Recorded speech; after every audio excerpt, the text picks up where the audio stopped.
Long, I help you. Long, I help you. Long. Oh, Oh, hi. Sorry, didn't yeah. interrupt you. The study session for the Aurora City Council for Monday, February 10th, 2025 is called to order. Will the clerk please call the roll?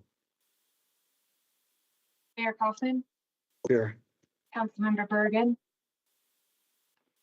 Councilmember Coons, Councilmember Gardner,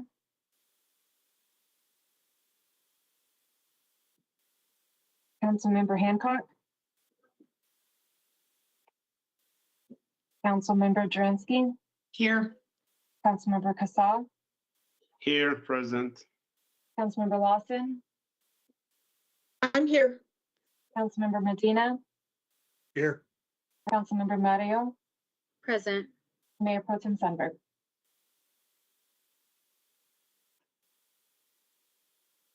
Mayor Pro Tem Sundberg. I think you're muted.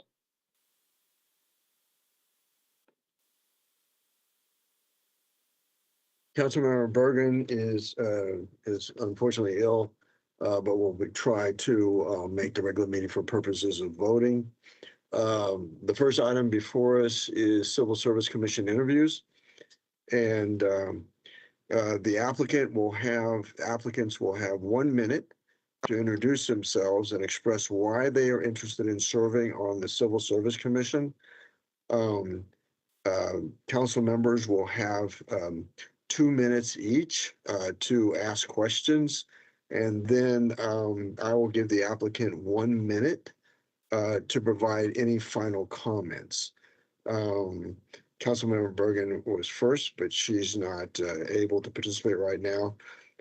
Councilmember Coons, but first, let's see, our first candidate is Andrea Stasia Clark, if I'm saying that right. Andrea, please let us know. Please introduce yourself and express why you're interested in serving on the Civil Service Commission.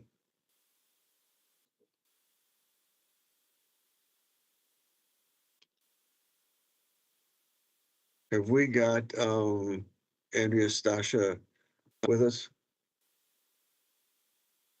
I believe so. I believe she's on the phone. Scott, can you unmute her? I cannot unmute her. She has to do it. It's not letting me unmute her.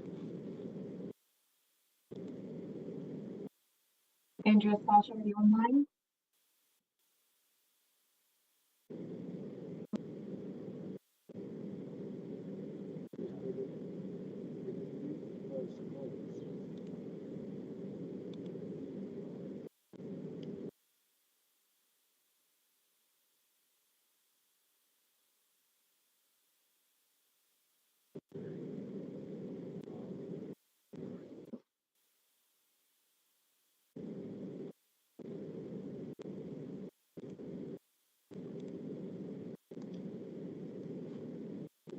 Okay, I'm going to call her right now to see if we're having some technical difficulties.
Okay, Mayor, I just spoke with her. She's calling back in right now. She was having some problems with her microphone.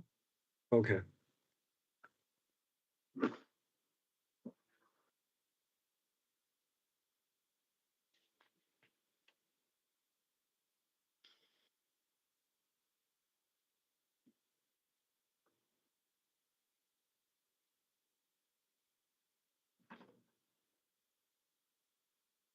Let me know when she's ready.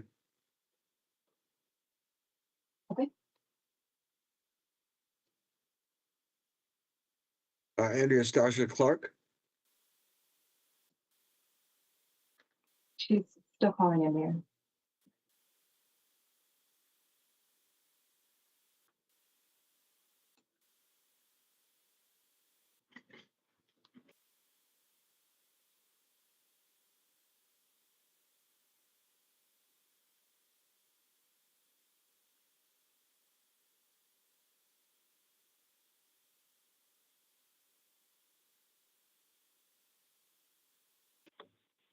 Unknown participant is now joining. Okay, she's on the line. Okay, Andrea Stasha Clark, thank you so much for applying for the Civil Service Commission. You have 1 minute to introduce yourself and express why you are interested in serving on the Civil Service Commission. Please go ahead. I'm interested in serving on the Civil Service Commission to ensure that each community member has a good experience with the police officers and the community, and the community grows and thrives, and that they have access to the things they need, and so they don't turn to theft and criminal activity, and that we all help each other benefit and grow. Okay. Well, thank you very much. See, Councilmember Bergen is not with us. Councilmember Coombs for 2 minutes. Thank you, Mayor. And thank you for applying for the commission. My question is, what is your understanding of the role of the commission, and how will you ensure that you remain independent of political influence? Um, the role of the commission is to ensure that police and civil service members um, work fairly and within their bounds, and that they are reprimanded properly, but not harshly or so harshly that it is unfair, and that everyone is treated with dignity and respect, regardless of their title or position in the civil service or within the government, and that civilians also get treated fairly, and that they have that civil service has someone assigned to report any concerns or issues, any make sure they get fair wages, fair training, and that they get raises also based on their training and their service. Uh,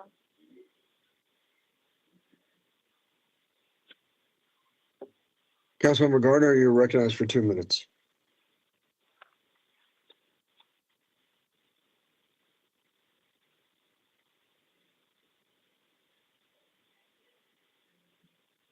Councilmember Gardner.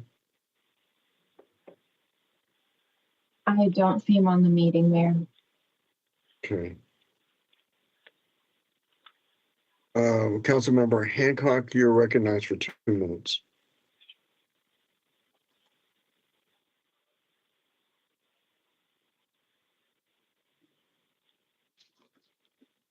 Hmm.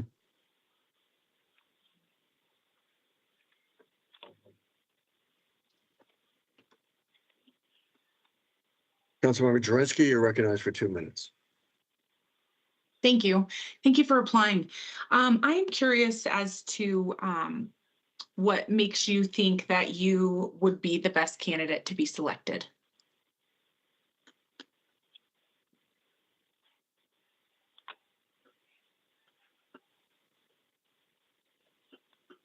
Sorry, somebody address me.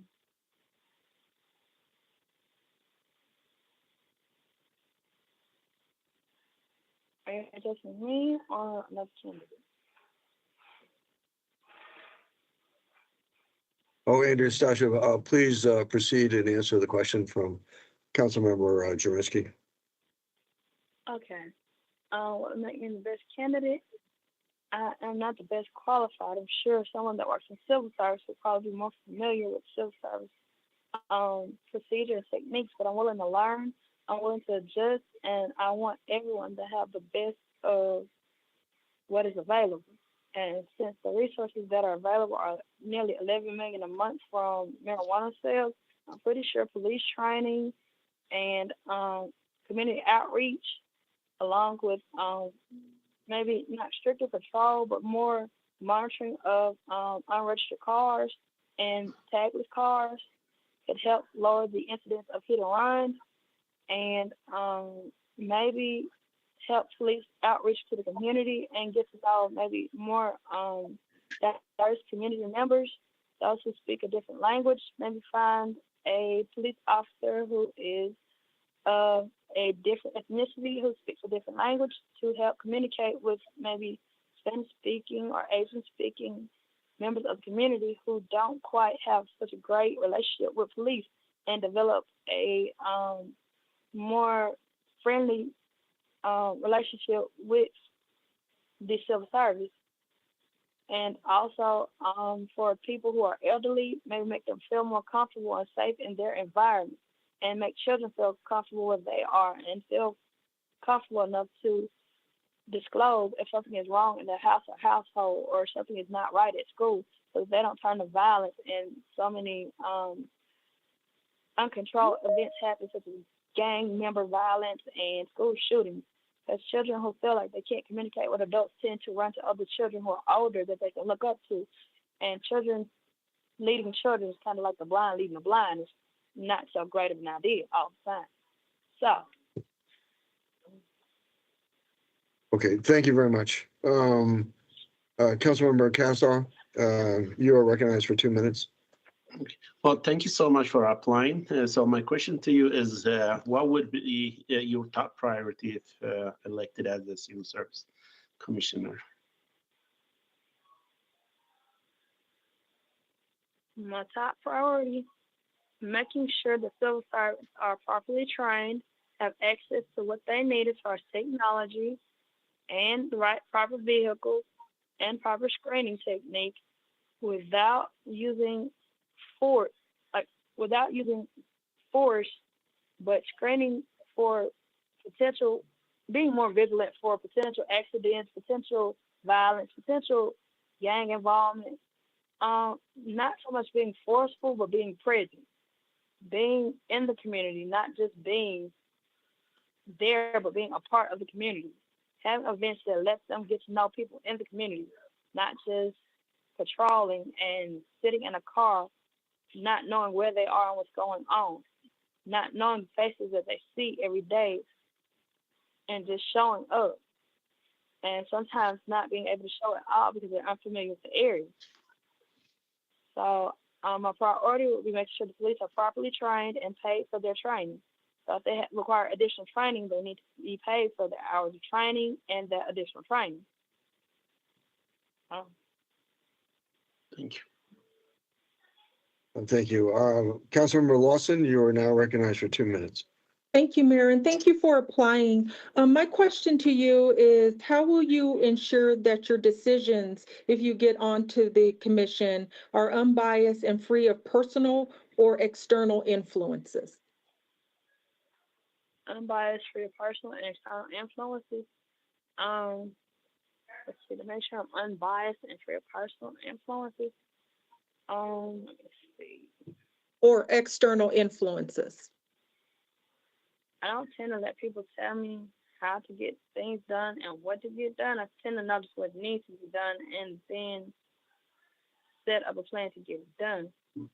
And as far as bias goes, if you slight me, I may crack a few jokes about it, but I'm not gonna take it personally. I may get agitated, but I'm not gonna take it personally. I mean, I may take a few jabs at you just out of friendly jabs, but it's not anything personal. I understand you're doing your job, and I have to do mine. It's not anything targeting anyone specific or anything of that nature. If you need development, then we're gonna work on it. And if you feel like you can teach me, I'm gonna be willing to learn. So it's nothing personal. Now, the development of the community, I'm going to take that pretty much personal because the community is where I plan on building and growing.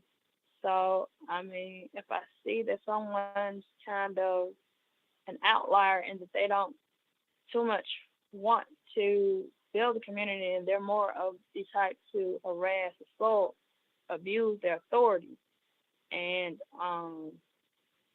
just take advantage of those who are disadvantaged, then I'm going to want them to get developmental training, to get some type of cultural sensitivity training. And then if that does not work, then we can see what their problem is and what's causing them to be so um, difficult.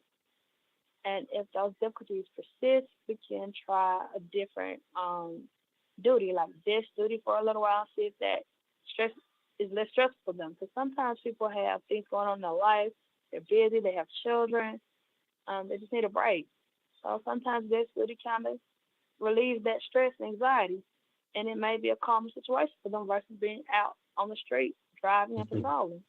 So it just depends on Thank you. what the You're person needs. you're over 2 minutes. I'm sorry. Um, Councilmember Medina, you're now recognized for 2 minutes. Thank you, Ms. Clark, for replying. My question is, how would you ensure transparency with community as your role with the Civil Service Commission? Let's see, transfer the community, having community events and allowing the community to interact with civil service as well as commissioners on the board, not just civil service commissioners, but all the commissioners available, so that everyone's comfortable and knows everyone's faces, not just political rallies, but everyone gets to meet each other. Maybe have community events, like not like a field day, but similar. When it gets towards a warmer climate, maybe something similar to field day or a day with kites out in the field at the park, and let children get to know the civil servants, parents get to know the civil servants. Just have like, it's not like a kickback, but maybe a community get together so everybody knows everybody and feels comfortable with each other, so they're not up in arms with each other or hesitant about being near each other or coming around the neighborhood. So, Thank you. Councilmember Murillo, you're recognized for 2 minutes. Thanks, Mayor, and thanks for your application. What skill sets do you bring to this potential commission? what skill set do I bring to the civil service commission? Let's see. My skill set, my typical skill set comes with nursing and U.S. Postal Service.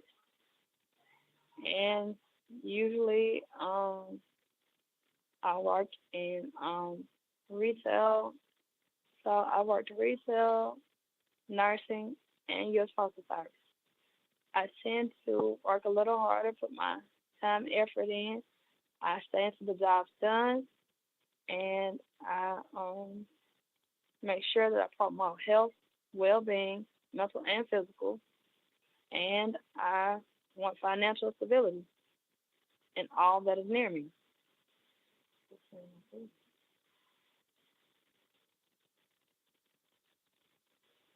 Thank you.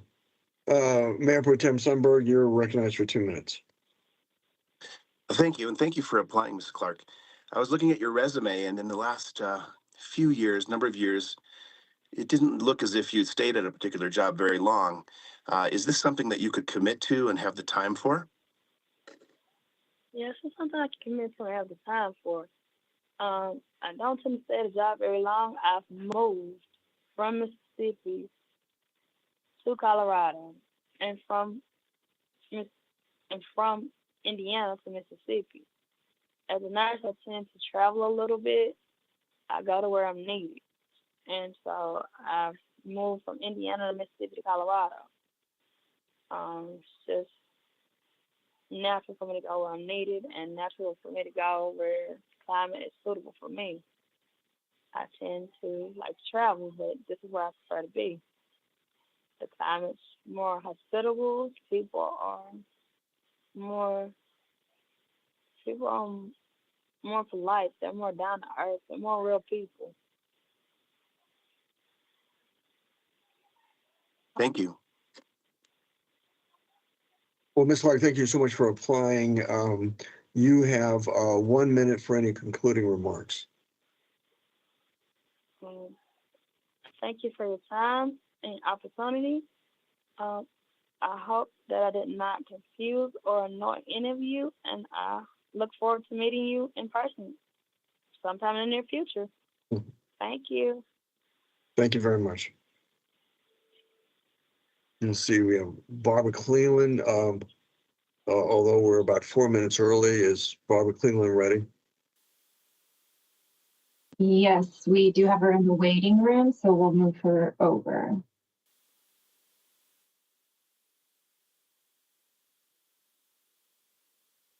Should we go ahead and let her in? Yes.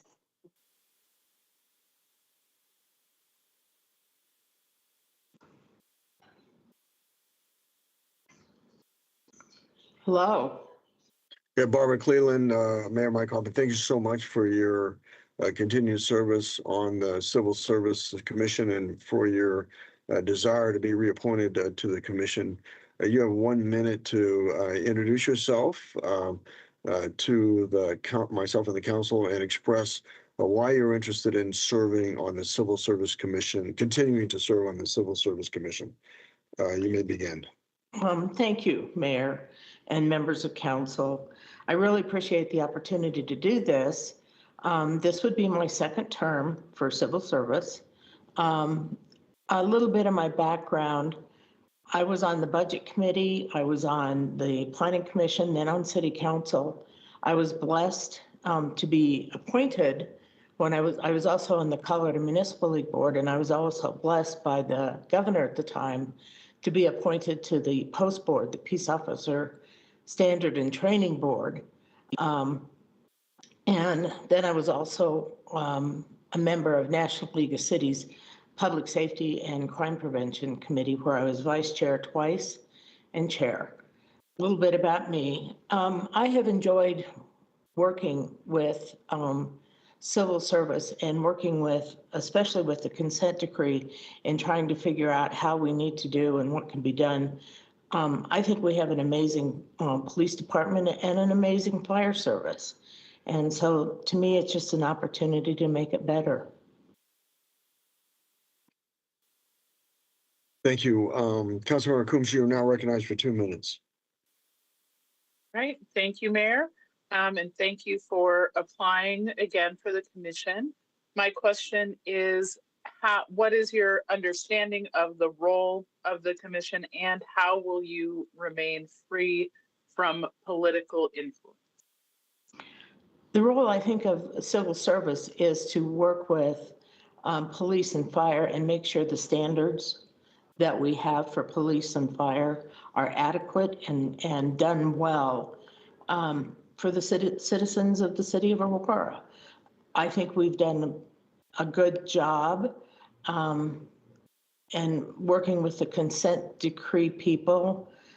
There's been a few things that I'm not sure I agree with 100%, but I do understand, because I think that being on civil service, you cannot or should not have any kind of a political agenda either way.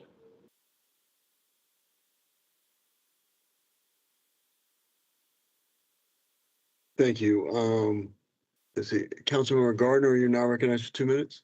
Councilmember Gardner with us? I don't believe he is. Councilmember Hancock? Thank you, Mayor. Councilmember Hancock, you are recognized for 2 minutes. Thank you, Mayor. And thank you, Barb, for applying for this position. Once again, reapplying. My question to you is, when you're dealing with specific cases that are brought towards you, are you able to retain neutral judgments with regards to open cases? Absolutely. I think in the last 3 years, I've done 4 cases, and I have been on the losing end of one. I didn't necessarily agree with the majority of the commission, but that's the process, and you have to work within the process. I we I enjoyed. I don't want to say enjoy. I think it's sad that we have to go through it, but there has to be an unbiased group to listen to the peace officers and or firefighters to get their side of the story, and then also listen to the city side of the story, and then make what I feel is a fair and just decision as to what should happen. Thank you for that answer. I appreciate it. When it comes to police issues, if are you able to be neutral? I guess that's not really the word I'm looking for, but in light of some of these high profile cases that have come to light and have come in front of the commission, um, do you feel like you've been able to be totally clear with the evidence that's presented to you so that you're able to make a decisive and clear um, um, principle-based judgment? I do. I do. I'm sorry, Councilmember Coombs. I have to, Commissioner Coombs, I'm gonna have to stop you there. Councilmember Hancock, and I want to remind all the council members that when you're recognized for 2 minutes, that's the total amount of time that would include question and the answer. Apologies, Mayor. Councilmember Drinsky, you are now recognized for 2 minutes. Thank you. Hi, Barb. I guess my question for you as a sitting civil service commissioner is what do you feel like is your biggest accomplishment thus far on the commission? That's a good question. I think has been working with the consent decree monitors, listening to their side of it and working through the whole issue of changing what civil service used to do compared to what civil service now does as far as the background checks. We do have the opportunity to listen to some of the discussion on backgrounds, but it was a little difficult at first, giving it up, I'll be honest. But since we have done it, I think that we are getting some good candidates. I know civil service got a lot of heat on the amount of candidates. There's several reasons, but I have to say, I want to commend Chief Oates. Chief Oates geared up the recruiting of police officers. And so we're seeing a heck of a lot more people apply than what we have seen in years past. But I'd say just some of the changes that we have made over the last 3 years are positive. Thank you. Councilmember Casella, you are now recognized for 2 minutes. Well, thank you so much, Appline, and thank you for your service to the city of Aurora. So my question to you is, if elected as a civil service commissioner, what would be your top priority? I think it is still working with police and fire in making sure. I don't want to see any of the changes made to lessen the requirements, police or fire. But I would like to work with, if suggestions are made, which I'm not sure, there may be some coming down. I want to make sure that we are not lessening anything of what is required for a peace officer and or a firefighter. Thank you. Councilmember Lawson, you are now recognized for 2 minutes. Hi, Barb. Being a sitting commissioner as long as you have, how have you ensured that your decisions have been unbiased and free of personal or external influences?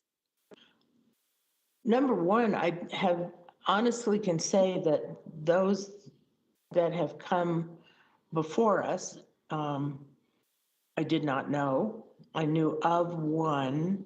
I didn't know the rest. But I think it's the same thing as anything, when you're sitting in a position as a commissioner and dealing with what a situation is, you have to basically clear your mind and just look at what the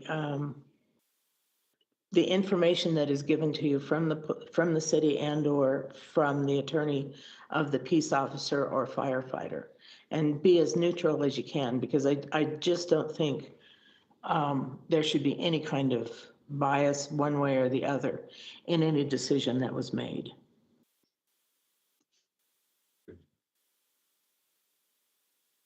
Councilmember Medina, you are now recognized for 2 minutes. Thank you, Mayor.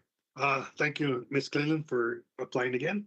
My question is, how would you ensure transparency with community as your role with the Civil Service Commission? I think one of the things that, if anybody ever wants to have somebody at your town meetings, whatever, to come and talk to them, I'm more than happy to do it, and happy to provide them information as to what we do. Also, any decisions that we make within 30 days after, I think it's 30 days after the decision, they are put on the website so that anybody can see what the decision was that was made. Thank you. Thanks. Councilmember Murillo, you are now recognized for 2 minutes. Thanks, Mayor, and thanks, Barb, for your application. What skill sets are you going to bring to the Civil Service Commission? Thank you. I think part of it is my background from working with peace officers or police officers and the fire, getting to know, being on the post board helped a lot, because I learned a lot of the standards that they expect from a peace officer. And then through the years, when I was on council, I did ride a lot with police and fire and find out exactly not exactly, but what they expect from their recruits and what is expected within the city.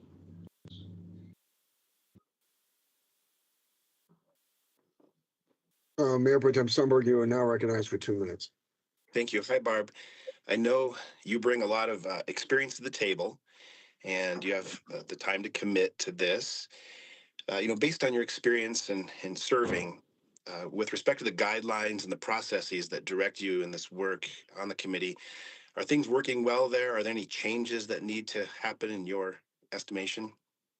Right now, I don't think so. I know that in the next meeting or two, there was some discussion that the consent decree monitor might bring some more issues for us to look at. I'm not sure if they're necessarily something that has to be done, but at least to have the discussion. And I think one of the things that I have enjoyed doing is when we do have something that is brought to us as commissioners, the discussion that we have trying to get police, fire, the recruiters, and even the union reps, to try to get them all involved to see what their concerns, suggestions, whatever they might have. And I think it's worked pretty well in getting everybody to kind of have the discussion as to what should be and how it should be. Thank you, Barb.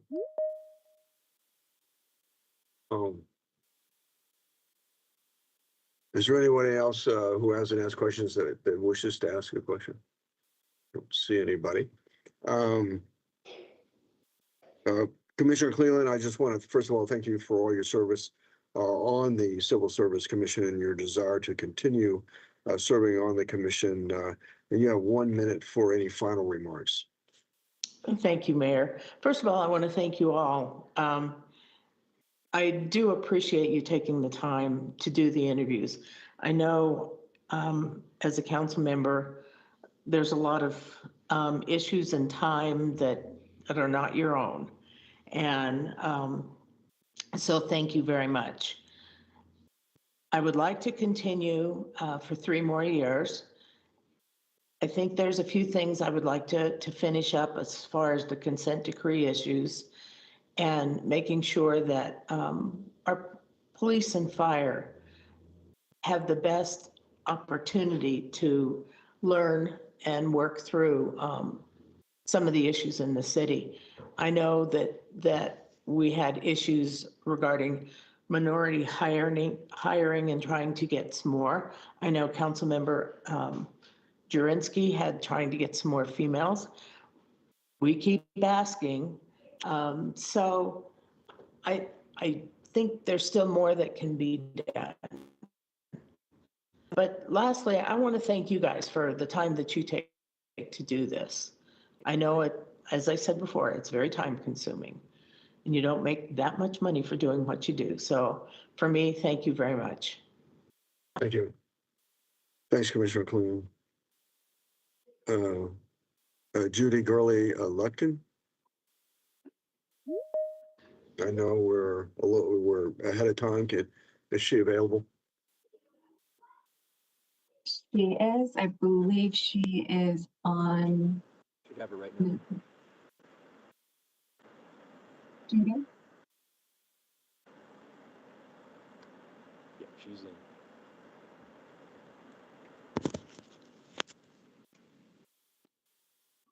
She's in the meeting now. Am I unmuted? Yes, you are. Oh, okay. Judy Gurley Lutkin. First of all, I want to thank you for your service on the Aurora Police Department, and I want to thank you for applying to be on the Civil Service Commission. You have 1 minute to tell us, to introduce yourself and express why you're interested in serving on the Civil Service Commission. Oh, thank you, Council and Mayor. My name is Judy Lutkin. I appreciate the chance to interview tonight. I was a police officer for 34 years, 27, which were here in Aurora. And I realized after being retired for about a year and a half now that I still wanted to be a resource for police and fire for the city, and actually for the city also. I believe I have the expertise to excel in a position like civil service.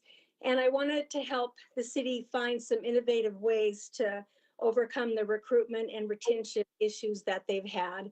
I was part of the Aurora Police Association union for some years, and so I'm familiar with what that process looks like, and also what the process for police disciplinary stuff looks like. And I think fire is probably pretty close to the same. And I recognize the tremendous importance and responsibility that the commission bears in those hearings. So I wanted to be a part of helping the city with that. Councilmember Coombs, you are now recognized for 2 minutes. Right. Hello, and thank you for joining us and for applying for the commission. My question is, what is your understanding of the role of the commission, and how would you remain free from political influence in your role as a commissioner? Well, my understanding of the role is that they help with recruitment of police officers and some retention issues as well, that they are responsible for when officers and firefighters have some, when they get fired, they do some of the civil service hearings to decide if that officer or firefighter remain on the job. So I know that they're responsible because I've been a part of some of those civil service hearings before. And as far as staying neutral and impartial on the commission, you know, I did that as an officer, going out into the community every day. And everybody comes into a job like this with their personal beliefs, and you just have to set that aside. You listen to what people have to say, you listen to what they bring forward, and you need to set all of that aside and listen to the evidence that's presented to you. And I did that every day as a police officer, and listen to the evidence and the facts that are presented, and then you make a decision based on that. So that I would bring that to my decisions every day as a civil service commissioner.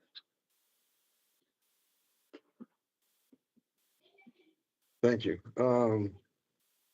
Let's see, is Councilmember Gardner with us yet? No. Councilmember Hancock, you're now recognized for 2 minutes. Thank you, Mayor. Hi, Judy. Hi. Thank you for applying today. It's really great to see you, and thank you for offering up your service to the community. You talked about recruitment, and that sparked my curiosity.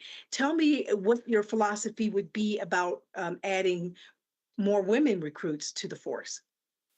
Well, that's interesting because right before I left, I was part of the 30-30 initiative. And I think when I left, I think women were only 18% of the Aurora Police Department. And I was interested in not only getting more women to apply for the job, but I would like to see more women promote and more women be inspired to be sergeants and lieutenants and captains and division chiefs, because we are out there in the community. We represent a lot of the community, and we are victims and we are witnesses, and we are a big part of the community. And I'd like to see our police department be represented in that. But we have to get women to feel comfortable doing that. They have to know that they can do this job and be wives and moms and all of that and still be productive members of the police department. So we just have to be good role models when we go out there and do the job. So I think that's what we have to do. We have to show them that it can happen. We have to be good role models doing that. Thank you. Councilmember Jersky, you're now recognized for 2 minutes. Thank you so much. Hi, Judy. It's very clear to me why you would be the most qualified as far as the police side goes.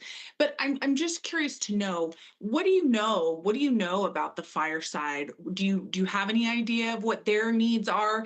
Because this isn't just about police. This is also about fire. So what are your thoughts there on the fire side? So I didn't know initially a lot about the fire stuff. So I contacted the fire chief and talked to him, and his comments to me were, they don't have a big problem with recruiting because they do have a lot of people apply to be fire people. Their stuff is training, and their stuff is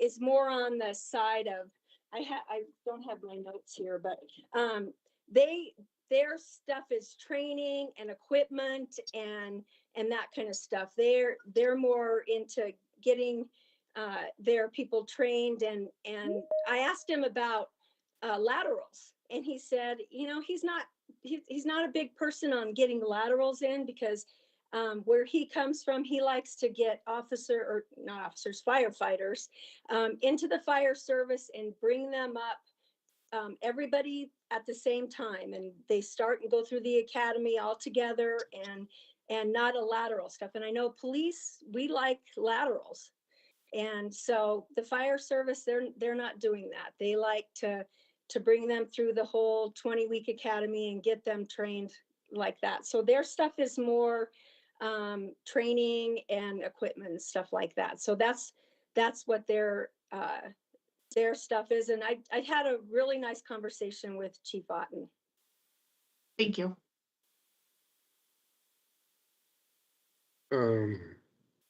Councilmember Gassaw, you are now recognized for 2 minutes.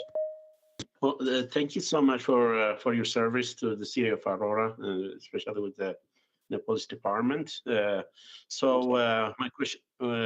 question to you is, when it comes to public safety, what would be your top priority if elected as a civil service commissioner? Well, I think overall,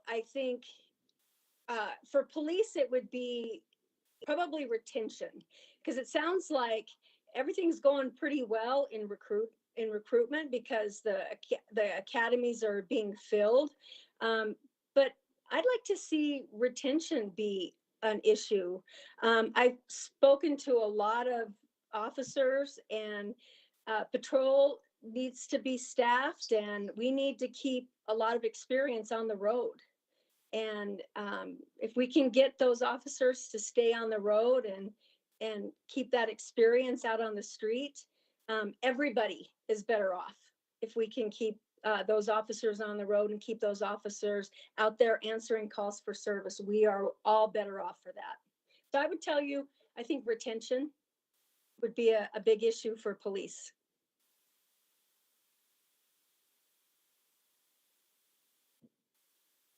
Councilmember Lawson, you are now recognized for 2 minutes.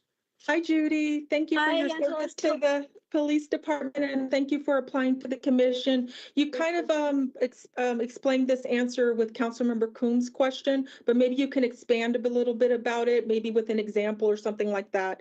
But my question to you is, how will you ensure that your decisions are unbiased and free of personal or external influences?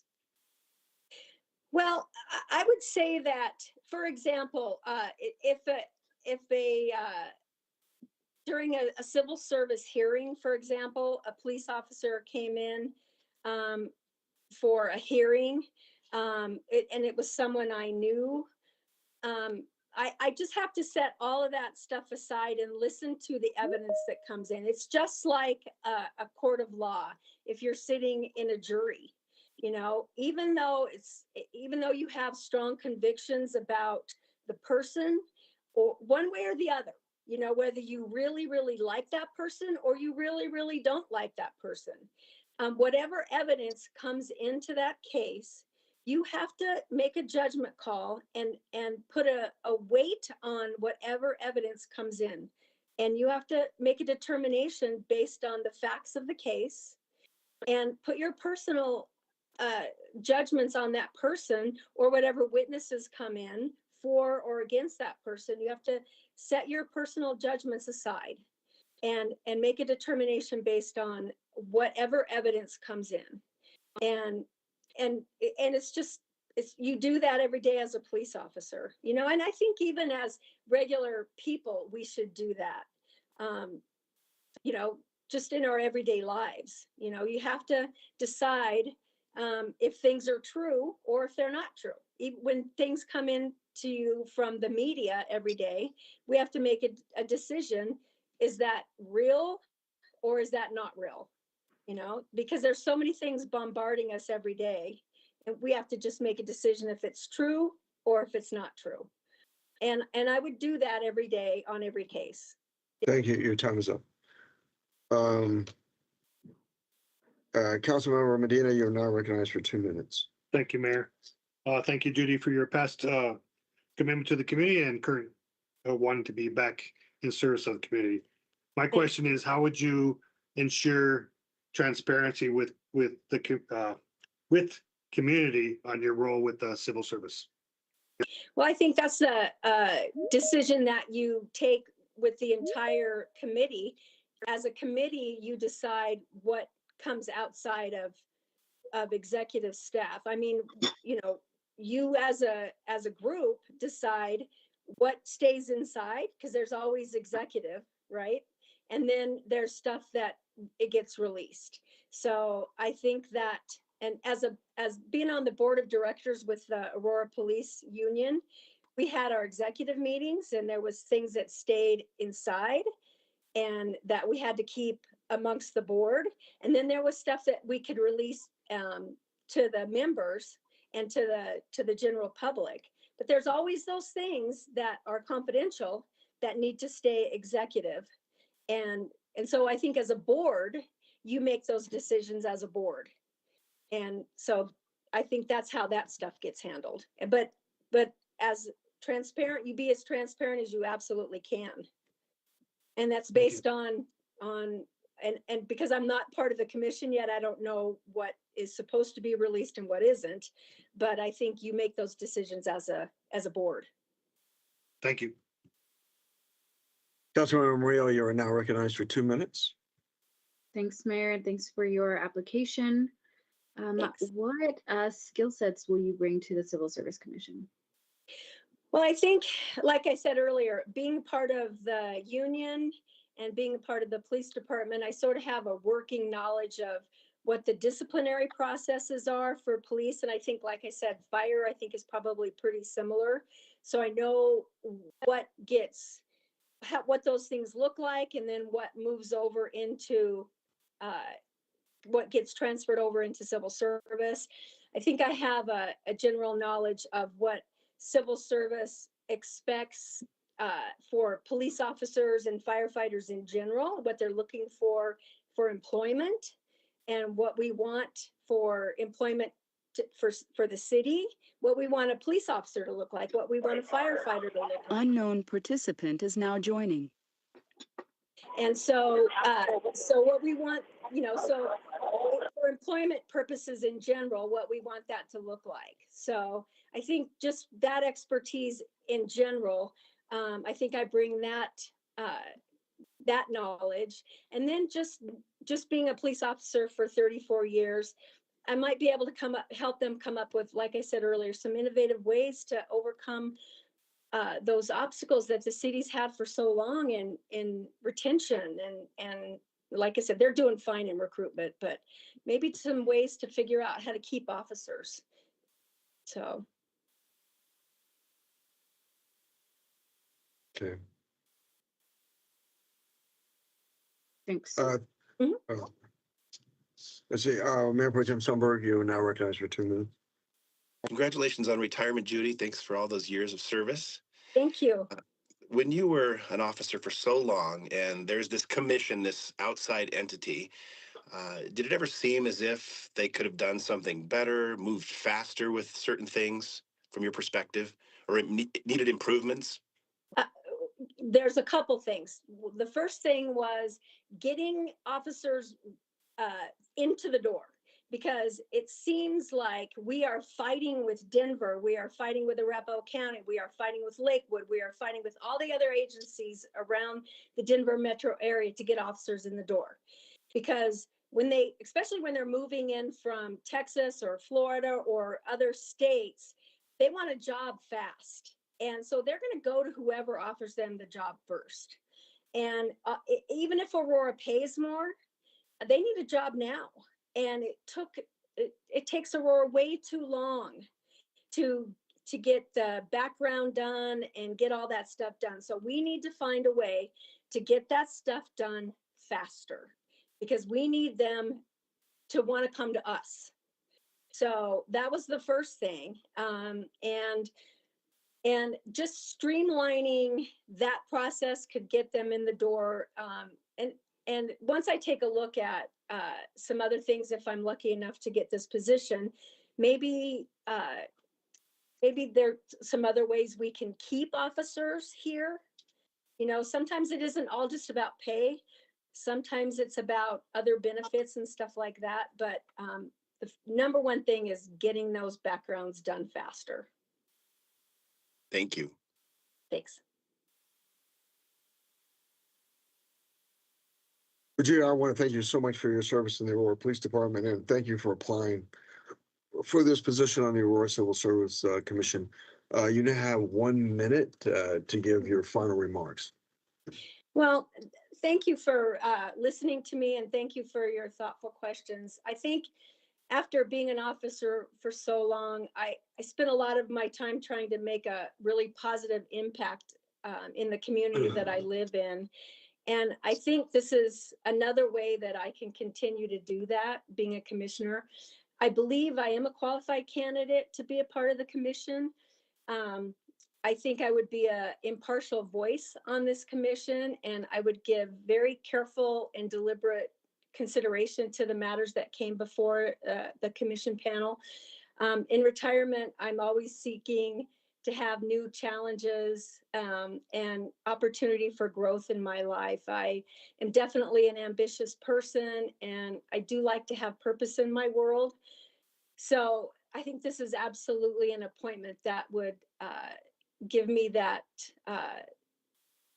moment. I would tackle this with thoughtfulness, with great enthusiasm, and I think with just general excitement. So I guess with that being said, I would ask all of you for your vote to be a commissioner in this next term. So I thank you for your time today.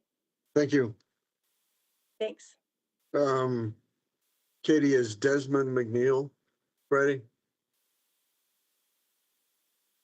Yes, he's moving over from the lobby right now. Okay, he's on.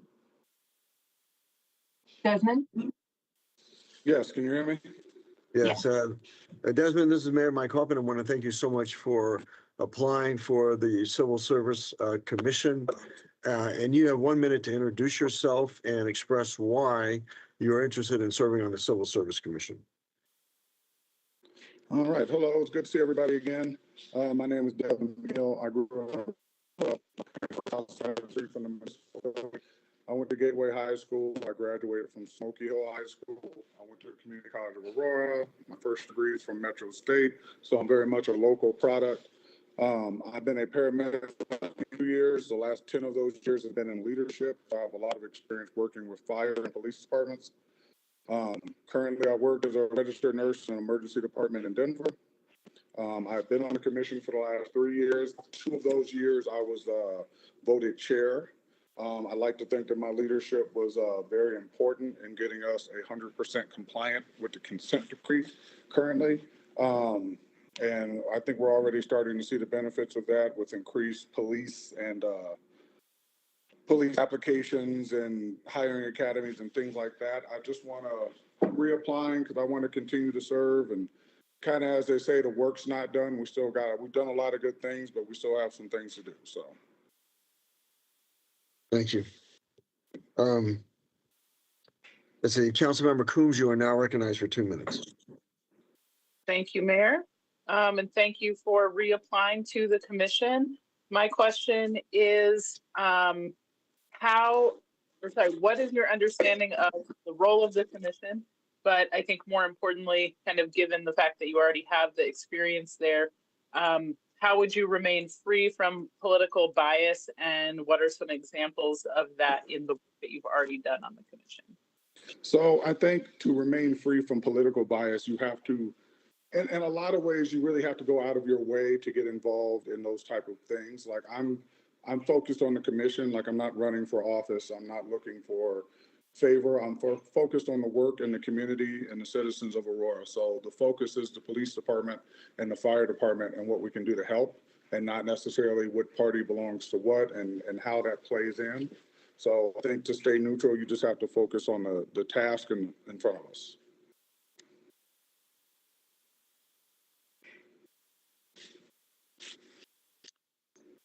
Thank you, Councilmember Coombs. I believe Councilmember Gardner is not with us.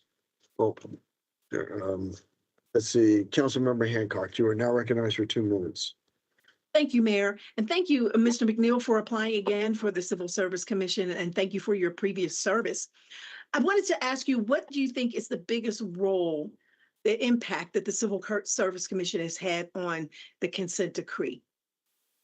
So right now, what we've done, the biggest thing we've done with the consent decree is we handed over final say of the hiring process to the police and the fire departments. We can debate if we feel like that is the right move, but that's the biggest change that we made that was ordered by the consent decree, which is to allow, the complaint was that the departments didn't get to see new personnel until they were already hired. So what we've done is hand that over, and we've moved into an oversight role. So that is by far the biggest thing we've done in the last couple of years to stay compliant with the consent decree.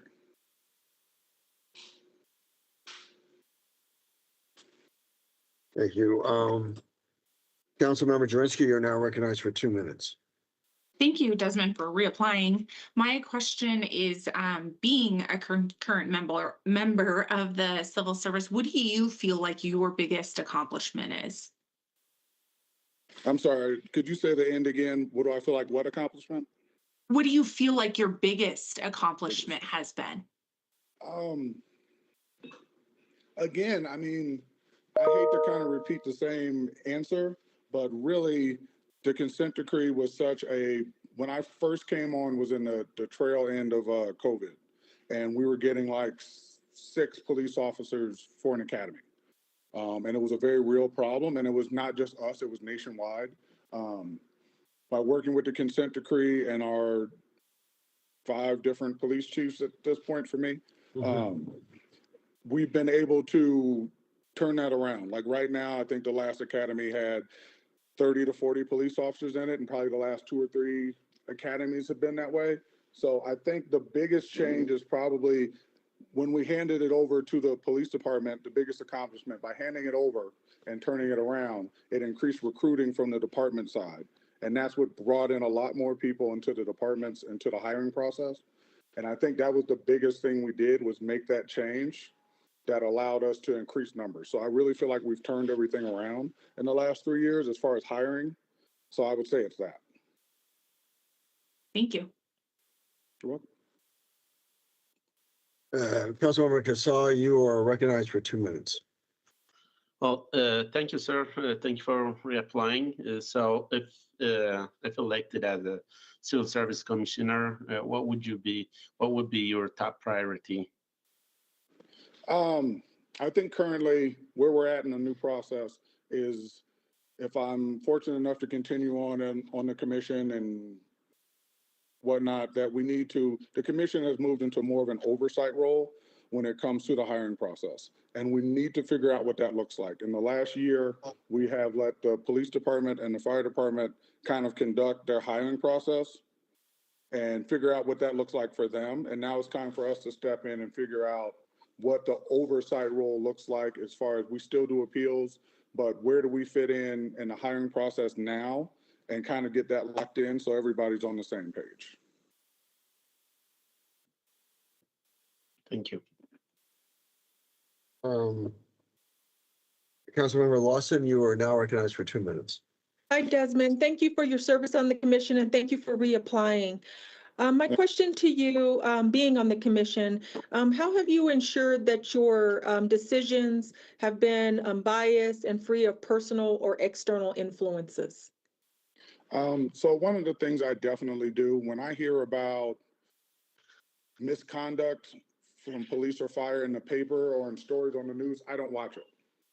And the main reason I don't watch it is because those could very well become cases that become in front of us in 6 months to a year time. And you don't want to have an unfair bias, because you never know what the news is going to print.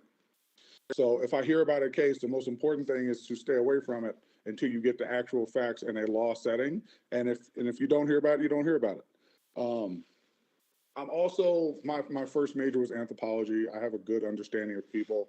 So I'm also aware of my own implicit bias, and you have to apply that in every situation. So it's just one of those things where you step back and say, would I do that? Would a reasonable person do that? Would somebody else trained the way this person was trained do what that person did, and try to approach each situation that way, and not from, would I do this? No. Would somebody else who's trained that way do that? And that's a big thing we do in medicine when it comes to how we conduct, or how we do like QA for patients and calls, is would somebody else in your position with your training do the same thing? So if you apply things that way, do you try to eliminate bias and just go off the facts and information? Councilmember Casal, did I get you? Yes, you did. Okay, I'm sorry. Councilmember Medina, you are now recognized for 2 minutes. Thank you, sir. Thank you, Desmond, for reapplying. My question is, how would you ensure transparency with community as your role with the Civil Service Commission? So that's a great question. At the end of every civil service meeting, we have a public speaking timeframe, and our meetings are open to the public. They're posted on the website. So we give the public an option to attend our meetings and to comment on every single civil service meeting. So that's monthly. Also, I mean, I feel like we're open. Everything's listed on the website as far as our meetings. All of our rulings are listed on the website. So if there's any, I think it's 30 days after a ruling, that is listed on the website. So if there are any concerns or if people want more information, a lot of that is listed on the website. As the current chair, if there's a big issue, I'm one of the people who gets called by the news media. So I'm always open to, if they need to talk about a current situation, I'm able to do that so the public knows. It feels like the more the public knows, usually the better that goes. So we try to keep an open door, but almost everything that the commission does right now, this is actually part of the consent decree. Almost everything we do now is posted online, so it's public, so the public knows what we're doing. Thank you. You're welcome. Councilmember Murillo, you are now recognized for 2 minutes. Thanks, Mayor, and thanks for your application. What skill sets would you bring to the Civil Service Commission?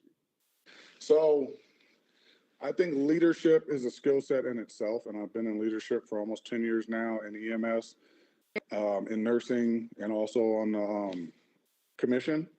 Also, I've been a paramedic for 22 years.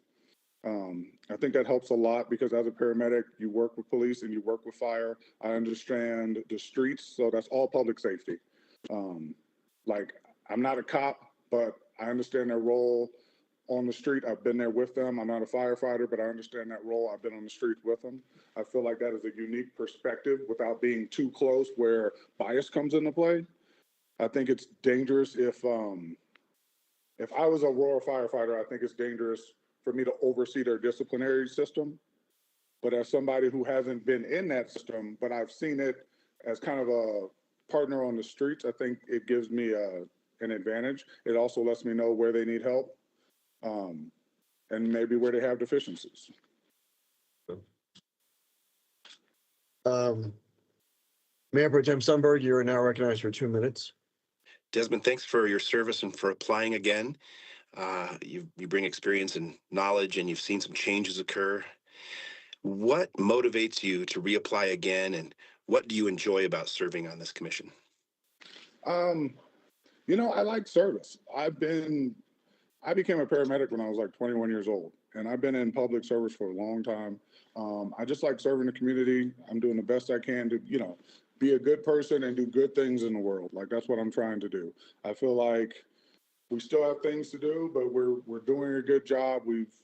I'm just motivated that way. I'm just trying to do good things in my life and leave my legacy as that. So I think that's my motivation.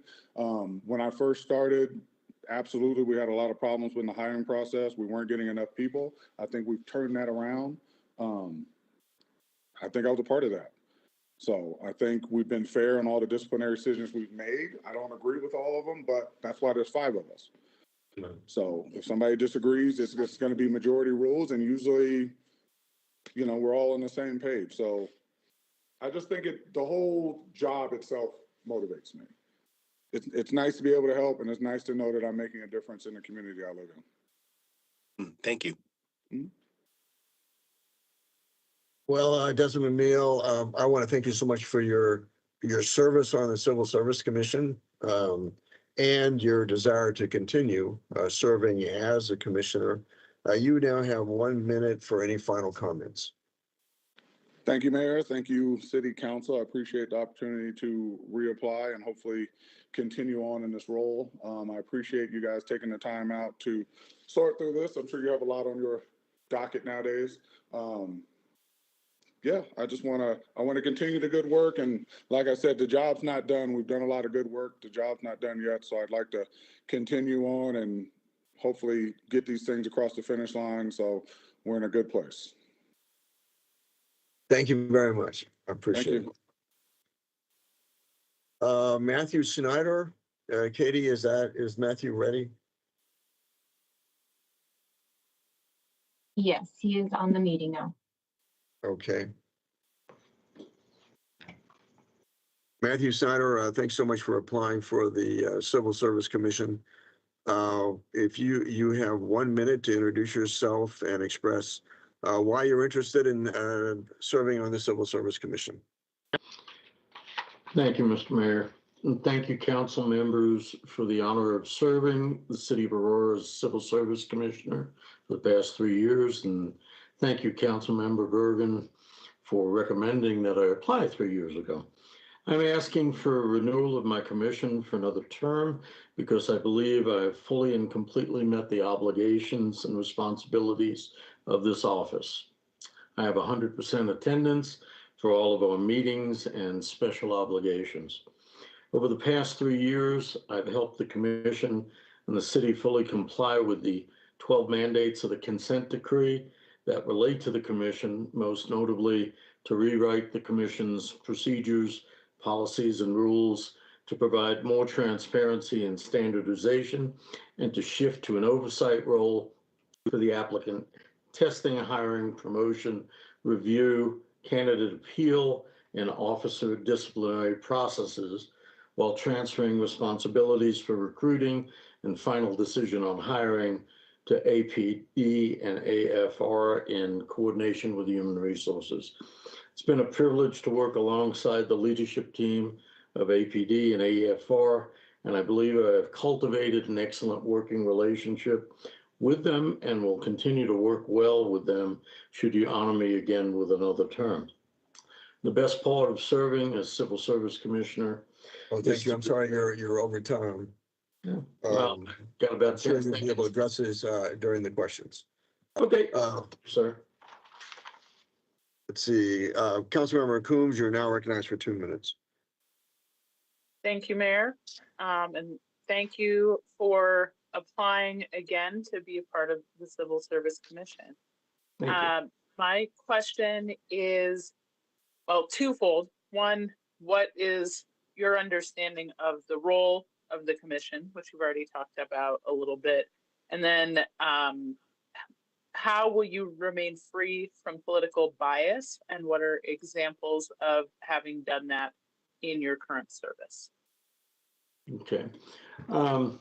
Well, basically, let me answer the second part of that question first, which is, I think I've remained away from political issues, and any type of political involvement regarding Civil Service Commission. The charter is very specific about the Civil Service Commission's role, and yet the consent decree imposes different standards and different responsibilities than what was the Civil Service Commission's role when I first got on the commission. Basically, there's the Civil Service Commission was responsible for just about every function overseeing and running civil service when I first got on the commission. Now it has shifted to an oversight function according to the consent decree. And there's some conflict between that, but I still see the commission's role as a critical function to basically work with and partner with APD and AFR in order to find the best candidates and to make sure that non-qualified candidates don't actually get all the way through the process. So it's more of an oversight role now, and as far as politics is concerned, I understand that. Your time. Followed being non-political. Your time, please. Councilmember Hancock, you're now recognized for 2 minutes. Thank you, Mayor. And thank you, Matt, for your service, and thank you for reapplying for the commission.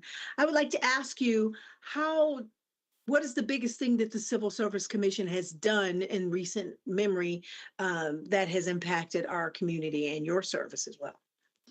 Well, I think the hardest things and the most important things that we do are the disciplinary hearings that we're asked to preside at, where an officer or a firefighter thinks that the discipline that has been meted out to them by the respective chiefs is too harsh or inappropriate. It is a very difficult and awesome responsibility to participate in trial de novo and to hear the entire record of a disciplinary process. I've gained a great deal of respect for that process over the last 3 years. And there are many checks and balances within the protocol of discipline on both AFR and APD.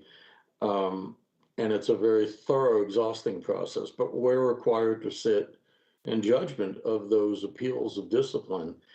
And that can result in upholding a termination, as we recently did. That, I think, is the most critical function that I do, and it's probably the most most significant responsibility that we have. Thank you. Councilmember Joyski, you're recognized for 2 minutes. Thank you. Hi, Matt. My question is, having currently been serving on the Civil Service Commission, what would you say is your single most greatest accomplishment? I think, this might not sit well with some of you, but I'm just going to be totally honest with you.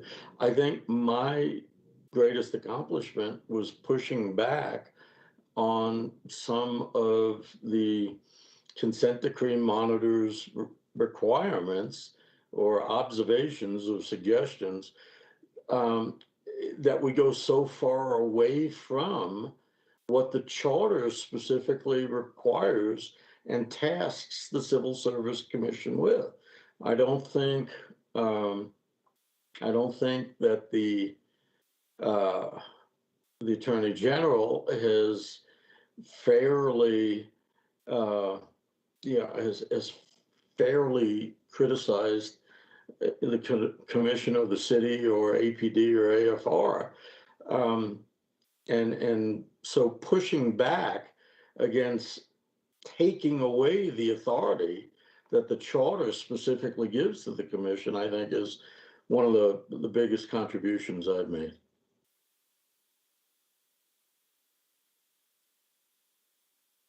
Councilmember Casada, you are now recognized for 2 minutes. All right, so thank you so much. Thank you for reapplying. So when it comes to public safety, what would be your top priority if elected as a civil service commissioner? Well, the Civil Service Commission doesn't set public safety policy. That's the council's responsibility. But it's nice as a member of the Civil Service Commission to be able to contribute to the end of public safety, the end product, which is obtaining the best qualified police officers and firefighter candidates, so, when people call for service, they're actually there. And on the numbers, the force numbers have increased dramatically over the last 3 years as we've changed around the hiring processes. And, we just have a much more streamlined process that the Civil Service Commission was basically the commission members now have been responsible for implementing at the recommendation of the consent decree monitor. Thank you. Thank you. Councilmember Lawson, you're now recognized for 2 minutes. Hi, Matt. Thank you for your service on the commission and thank you for reapplying. My question to you is, and you kind of mentioned this in Councilmember Coombs' question, but I want you maybe to see if you can expound on it a little bit. Sure. How have you ensured that your decisions have been unbiased and free of personal or external influences? Well, the first thing is I try to avoid reading anything at all, or hearing anything at all about the disciplinary hearings that are coming up. I mean, one way you avoid that bias is by not knowing anything when you walk in, which is, basically amounts to what they do in court, during voir dire. When you're selecting a jury, they want to try and make sure that there is no bias towards, a defendant in court. Well, by not hearing about anything and keeping that information basically away from the commission, that's one way. the second thing is, the people who are appearing before the commission with a disciplinary appeal, they've made it through the process. They've become either commissioned firefighters or commissioned police officers, and they're deserving of the respect of having made it through that process to start with. So you have to approach all of those with an open mind about, hearing all the evidence for the first time. But being sequestered from the information is the biggest way, and the Matt Kane and his staff do a great job of making sure we don't find out about any of that beforehand. Councilmember Medina, you're now recognized for 2 minutes. Thank you, sir. Thank you for your service. My question is, how would you ensure transparency with community as your role with the Civil Service Commission? We, under the terms of the consent decree, there are a number of different mandates related to transparency, not the least of which is making sure that whatever policy changes, procedure changes, rule changes are immediately posted once they're passed, by the commission members. So we have a completely new way of communicating with the citizens very quickly. I think that's, and that like I said applies to policy rules, decisions, all of that is now very, very quickly posted on the commission's spot on the city website. Thank you. Councilmember Murillo, you're now recognized for 2 minutes. Thanks, Mayor, and thank you for your application. Sure. What skill sets do you bring to the Civil Service Commission? I'm sorry. I think you're muted. Sorry. Teehee. It would help if I wasn't.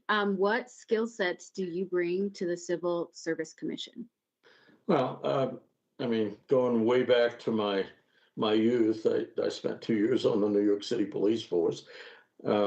So I think I pointed out that in my initial application.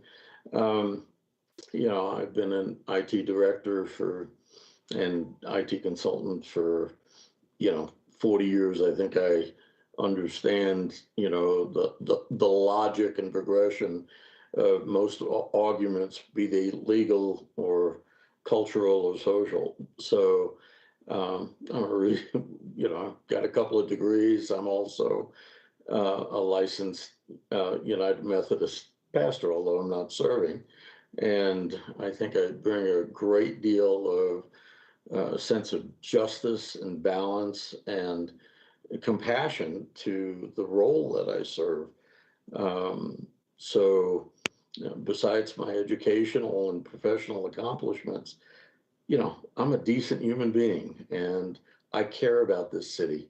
I really do. And the more that I've served, the more that I've cared.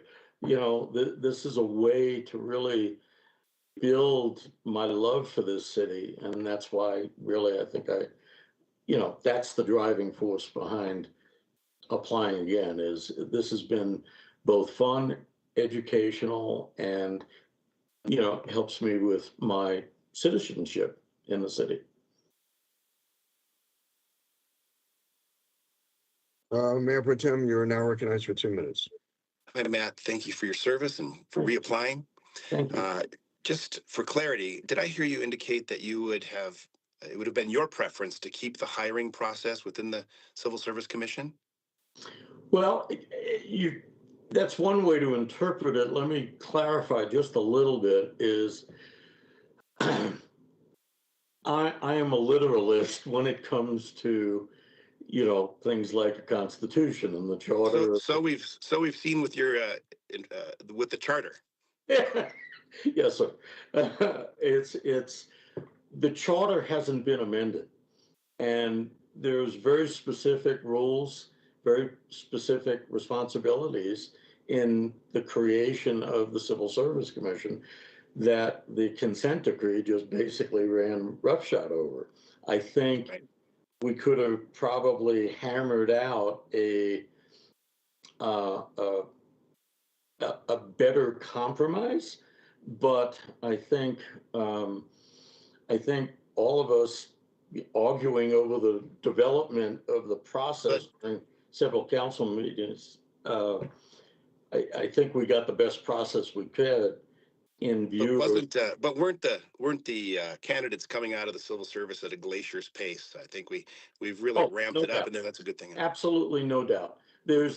And we were looking before that even got, installed on us and overlaid on the commission. We were looking for ways to speed that up. But, and so I think to some degree, the consent decree did help with that process. But there's still a disconnect between the responsibilities and authority laid out in the charter for civil service and what we ended up with in the. Is there anything else with the consent decree you would have pushed back on? Well, I think I want to say basically, I think that the APD and AFR have been unfairly, I'm sorry, your 2 minutes is up. Sorry. Thank you. Okay. Yes, sir. Matthew Snyder, thank you so much for your for serving on the Civil Service Commission and for your desire to continue serving on the commission. And you have 1 minute to provide any final comments. Thank you.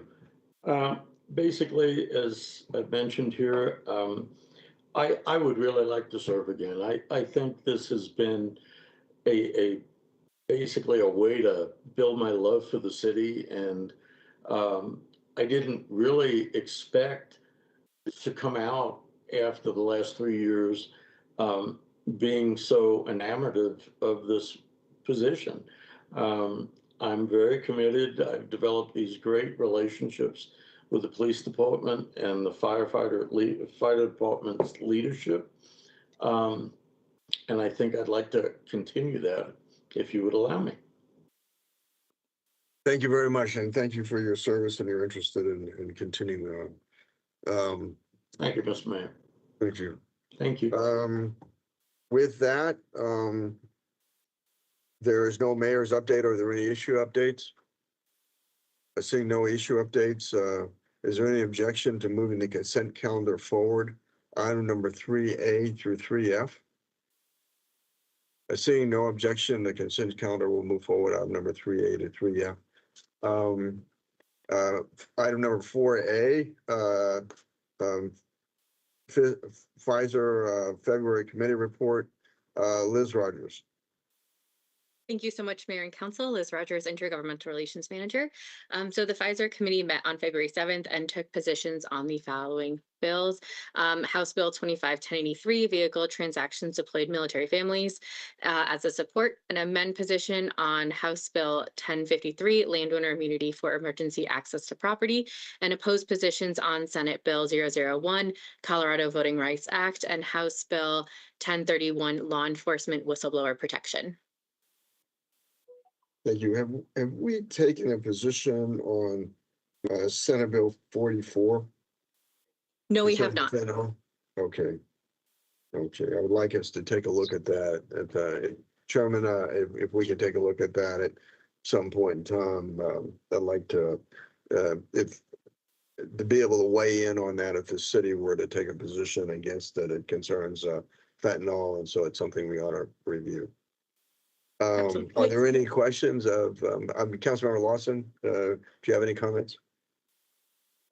I don't have any comments. I mean, I guess we're really making a lot of efforts down at the Capitol, and we have a lot of testimony that's coming up on some bills that we have taken positions on. So I just want to say that there is a lot of bills coming out per day. I thank Liz for all that she does on these and keeping me abreast, as well as the committee as well. So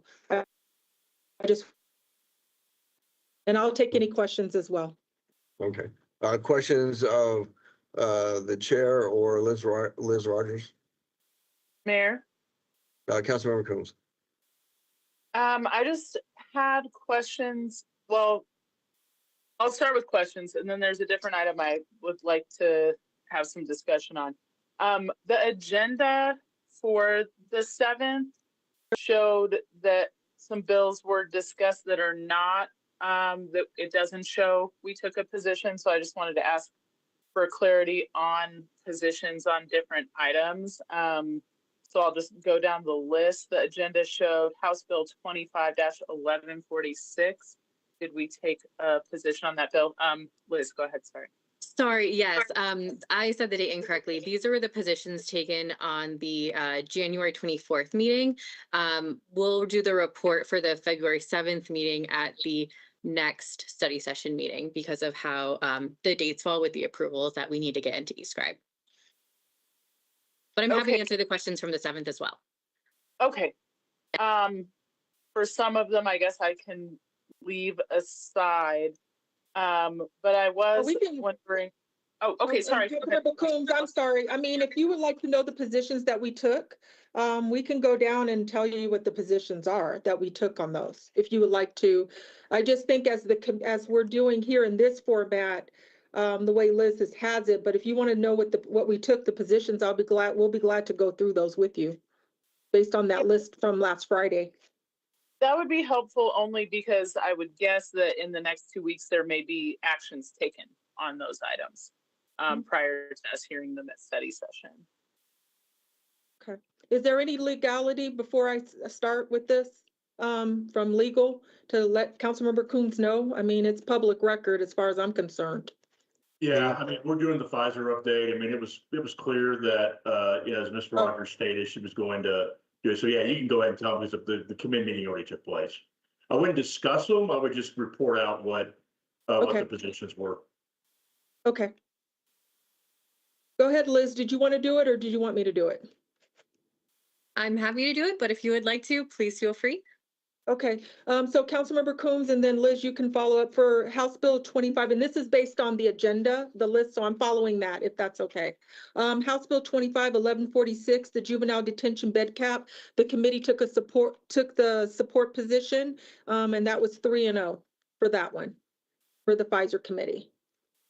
Okay, for House Bill 25-1141, gift card and retail property crime penalties, the committee took supported the position of city staff. So that was 3-0 as well. Do you want me just to continue or do you have questions? Just stop me as I go. Okay, yeah, I'll just take the positions and then I'll ask a couple of questions. Okay, so the modifications to the Colorado Opens Records Act, the city staff took a position of amend on that, and the committee supported that position. So for the next one, House Bill 25-1147, Fairness and Transparency in Municipal Court, the recommendation by the city was to oppose, and the commission supported the opposed position. For House Bill 25-1056, the local government permitting wireless telecommunications facilities, the city's recommendation was opposed, but we decided to monitor that because there's going to be upcoming amendments. Moving forward to House Bill 25-1096, residential solar panel automated permitting. The recommendation by the city was to oppose, and the committee supported the opposed position. House Bill 25-1169, housing developments on faith and educational land. The city recommendation on that one was to oppose, and the committee supported the opposed position. And then the last bill that we took a position on was Senate Bill 25-062, failure to appear charges in municipal court. The position on that by the city was to oppose, and the committee took opposed position and supported that as well. And Liz, am I missing anything? I hope not. I was kind of reading those fast. So nope, everything was correct. Did you get all of those? I'm sorry if I was reading through the list pretty fast, but. No, that was perfect. Thank you so much.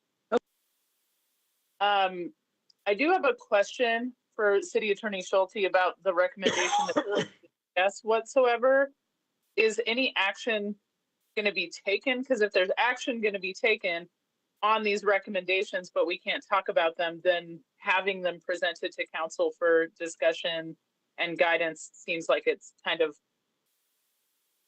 just a formality at that point if we can't discuss, and action will be taken in the next 2 weeks. Yeah, again, the way the agenda was published, as you all know, it was House Bill 25-1083, 1053, and 1031, the Senate Bill 001. So that's the only bills we could discuss during this study session. And I understand that if action is going to be taken the next 2 weeks, I think, Councilmember Lawson, is it true that Pfizer is going to be meeting more often now because we're in the peak of the legislative process? We may need to figure out a way to be able to get you all the ability to speak on the city's behalf quicker than waiting till the next council meeting. Well, we do have, and I mean, we did talk about that at our meeting, and in terms of if that's what we need to do, then I can call meetings as required. So as the chair. So we can look at rules we changes discussed. too. Yeah, we can look at rule changes too that we can issue a report, maybe to council. If something, let's say Liz tells us that one of those bills that was on the agenda last week is coming up to committee on Friday. We may need to set up some rules that allows the Pfizer committee to send out an email to council going, this is where the Pfizer committee took place. Yeah. But we'll have to dive into that. Yeah, I just think that this is process while they're in session, the process moves so fast. Unfortunately, I think we're going to have to probably meet more frequently as a Pfizer committee or somehow make decisions a little quicker in terms of staying up to date on where bills are moving in the process. Well, I guess we can discuss with the committee. Maybe we can have some type of meeting or something. Maybe we can have, if they want to have the committee meetings every Friday, I'm good with that. Because I will have to call an emergency meeting to do that. And so I'm going to have to work with everyone's schedule. If we want to do it every Friday through the legislative session, I'm fine with that as well, because things are moving fast. But I would have to talk to my committee members. Sure. Mayor Jurinski. Councilmember Jurinski. Thank you, Mayor. Councilmember Lawson, as a member of the Pfizer committee, I think that, the mayor makes it a point to attend all of our Pfizer committee meetings. And I think that for council members who, the legislation is moving very quickly. So I think that for council members who want to have an active role in this, I would just say that maybe they need to make the effort to try and attend our meetings, because regardless of what position we take in committee, for it to come to before full council, that's still only every other week. So us still meeting, if we start meeting every Friday for Pfizer, it's still only every other week that it'll come before full council. So I actually don't think that's the solution. I think that the solution is, if there's council members that want to have an active role and a voice and a say in the positions we're taking, it is known that if a council member shows up at any policy committee, they will be allowed to speak. So I would just say to those council members that want to have an active voice in our positions to please try to show up. You're allowed to appear in person or virtually. The mayor makes it a point to attend all of them. We are already doing twice a month right now. And that's about what it's going to be for me. Well, I understand that. I wasn't trying to make it go every Friday. I was just bringing, I'm not trying to say that's the solution. I was just bringing that up. However, well, Mayor, can I just finish? Yeah, please go ahead. I'm sorry. So as I'm saying, that is true. The council member, I think we noticed this pretty early. And if you want to know positions that, what bills are coming up, Liz, we can get that information out. We just don't know the positions we're going to take. Is that something we can do? We can certainly email out the positions to council members after the committee. The positions are also available on the Intergovernmental Relations website, and I do work to update those every Monday morning or Friday afternoon, depending on what happens in committee, what actions I need to take after that. But we can certainly send out a mass email if that is an appropriate solution that the council decides. And And if that council member wants to, again, if you want to go down there and testify on your behalf and not on behalf of this city council, then you do so. But I mean, we could give you maybe the list of the bills. So, Liz, can Pete, we? I'm sorry, Oh, okay. Mayor, I'm sorry. Oh, please go ahead. I'm sorry. No, I didn't mean to interrupt you. So, Liz, I'm wondering, Chair Lawson, I'm wondering if we could maybe review more bills. And I think if any member of the city council could refer bills to Councilmember Lawson as the chair of the committee, then we could review those bills. Like I want to review Senate Bill 44.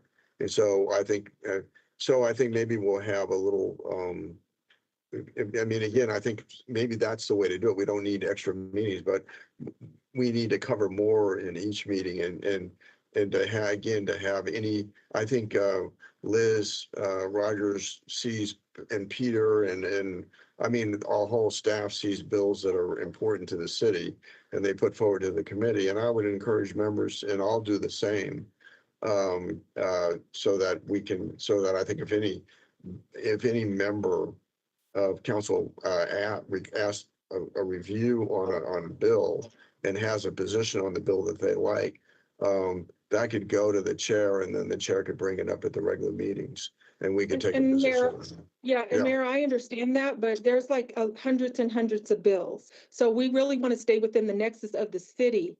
That's what's really going to be important. You know, I understand there's lots of bills that people might have interest in, and that's why they have that First Amendment to go down there and testify on that. But taking out every single bill, I did one for Councilmember Bergen that she brought up.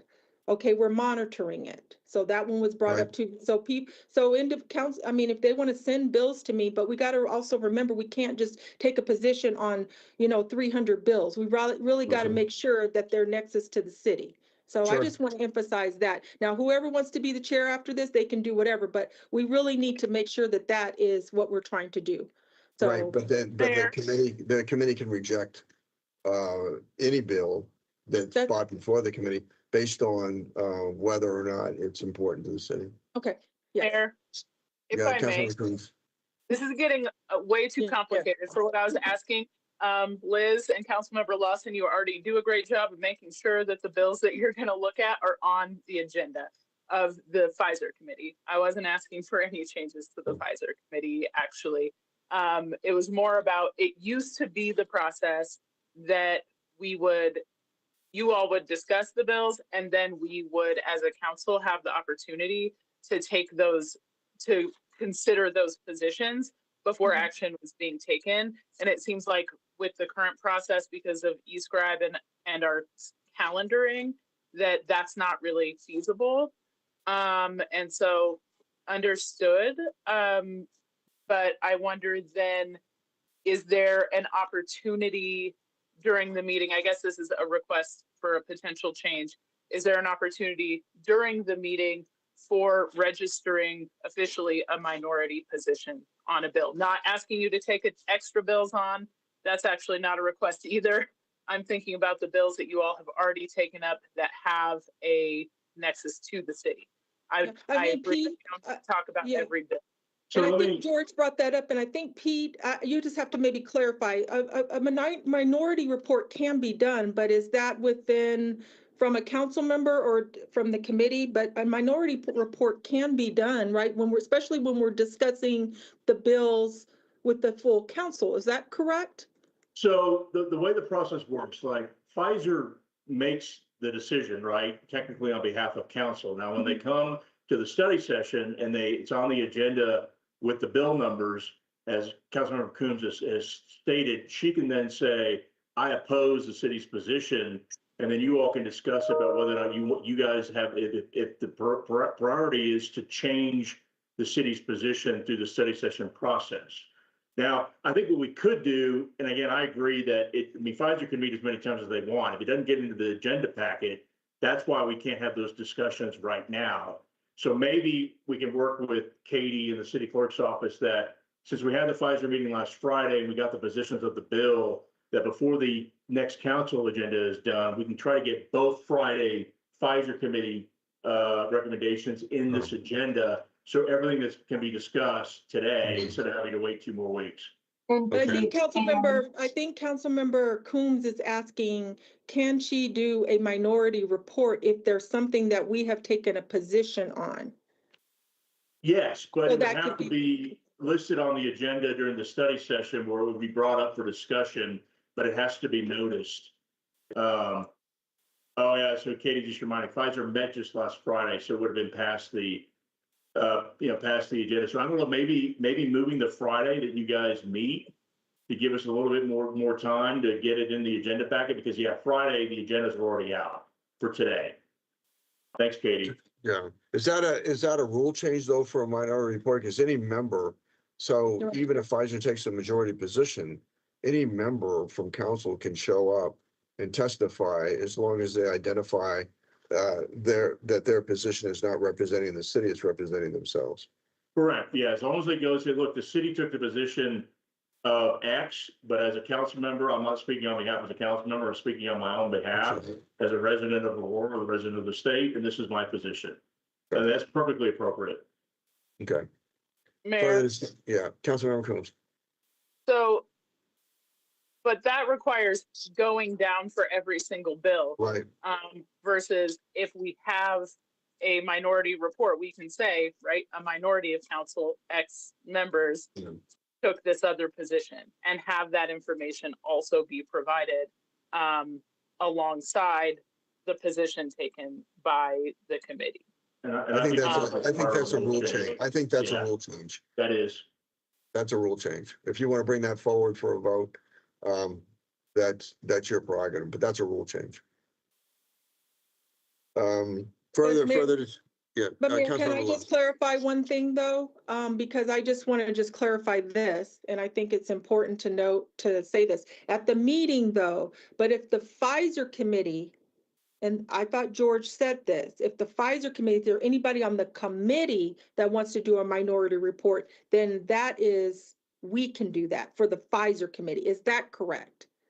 Yeah, Okay. that is what's in your rules, but again, it's coming here is like, if somebody's not on the Pfizer committee and you come to the study session, you discuss the bill, and then there's a couple of the council members that want to put a minority report in there. We don't have a process for that in our rules. Okay. So we would have to come up with that process and figure out, because then what would happen is when anybody, if that happened, whoever goes down and testifies at the Capitol would have to say the majority position of city council is X, but there was an accepted minority report from other council members that said why. I think Liz will probably say that's a horrible idea just because it confuses the issue in front of the assembly, but it's your prerogative under your rules. But that's a rule change. Yes, sir. Okay. Is there Yes, further Mayor, and I discussion? was just making sure that the Pfizer Sure. committee have the right for the minority report. So I just want No, clarification for the public. I think that's, is that a rule change for the Pfizer committee? No. No, we can Okay. do a minority report. I can tell you, I think it would be a very bad decision for the Pfizer committee to do No, that. I'm not. I don't think they do it very often, if ever. It's I've never never heard happened. of it. I've never heard of it, but I think that would make the position of the city ineffectual. Further discussion. That will be changed. Okay. Mayor? Yeah, Councilmember Coombs. So there is one bill that was published that I would just like to address, which is the Colorado Voting Rights Act, which we've taken a post position on. The city of Aurora runs coordinated elections with the counties. So that means that the proposal in this bill does not apply to us as a city. So what we're really saying is that somebody else's home rule authority is important enough to us that we're willing to stand against putting protections in place that will ensure that there is not discrimination and lack of access within our voting system. And so I just wanted to register that, like, that's what comes across, because we do not have an impact to us as a city. We already coordinate with the counties for elections. So these rules do not change how our elections are run as the city of Aurora. And I believe it does. register I a disagree. vehement opposition to the decision to take that stance, given that we already are covered by the bill as an entity that coordinates with our counties for elections. Well, Councilmember Coons, if that's how you feel, you can, I'm sure you go down there anyway, and Liz can tell you when that hearing is, and you can go down there and oppose the bill. But we took a position, that's the position we took, so. And I think, Katie, could you comment on that? Because I believe that there was a memo coming from your office on that. I believe it does impact us directly. So for that bill, Andrea would actually, I don't know if she's on here, she's the one who wrote a position on this one. I think it's something that Liz, did you have that memo from Andrea or what she stated? Thank you. Yeah, I have the notes. I'm happy to read what was in the packet as the justification rationale for the staff recommended position if the council would like me to. I tell you what, if you could just send it to Councilmember Coombs, I think that'd be great. But it does, the staff recommendation is a no vote, and then it does directly impact us. Further discussion on the Pfizer committee report? Seeing none, I'm sorry. Sorry, Mayor, just real quick, thanks to Katie, she sent me the language from the rules about the committee. I put it in the chat. And basically it's, the recommendation sent forward from the committee shall represent the consensus of all committee members present. Any dissenting council member may request that a minority report be submitted along with the recommendation of the group. The committee chair may elect to bypass the committee on any. So before that, it would be up to the chair about whether or not she would allow a minority report of a member of the committee to be passed on to council. So that's where the rule is, where the council or the members of the committee have the ability to do a minority report. Good. So that's the rule that would need to be changed if we wanted to turn it or bring it up to all of council. Okay. Are there further discussion? Seeing none and seeing no further business before the study session, we will reconvene at 6:30 p.m. in a regular meeting.